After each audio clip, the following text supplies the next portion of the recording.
हमारी जो माइशत है, कभी पाकिस्तान की माइशत को ये चैलेंज नहीं है जो आज वो फेस कर रही है। हमारे मुल्क जो छोड़ें कि पाकिस्तान के लोग क्या कह रहे हैं, पाकिस्तान के लोग जो बिजनेस कम्युनिटी वो क्या कह रही है, किसान क्या कह रहा है, बिजनेसेस, मजदूर, कोई भी तबका ले ले वो आज क्या कह रहा है, वो सब आज खौफजदा है।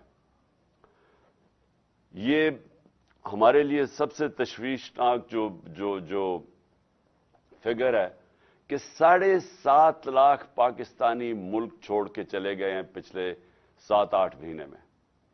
और ये पिछले सालों के मुकाबले में ये एक कुछ 7 गुना ज्यादा बड़ी फिगर है कि पहले कितने लोग जाते थे और अब कितने जा रहे हैं। यानी मुल्क में लोग मायूस हो चुके हैं, होप चला गया है।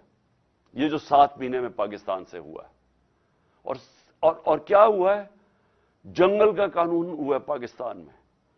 और मैं, क्योंकि रिस्पेक्टेड लॉयर्स बैठे हुए मेरे सामने, मैं आप सबके लिए यह कहना चाहता हूं कि यह आपकी सबसे बड़ी जिम्मेदारी है आज, क्योंकि रूल ऑफ लॉ को आप होल्ड करता है पाकिस्तान की लीगल कम्युनिटी, जुडिशरी और वकील।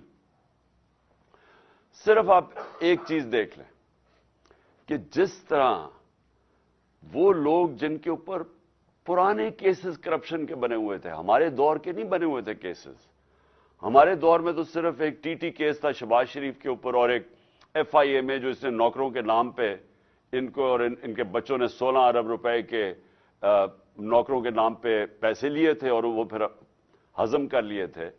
और वो जो टीटी का केस है कि जिधर ये पैसे जमा करते थे और मॉडल टाउन से फिर पुलिस एस्कॉर्ट में वो गाड़ी को लाए, वो हवाला हुंडी पहुंचाया जाता था, उधर से पैसे बाहर भेज दिए जाते थे।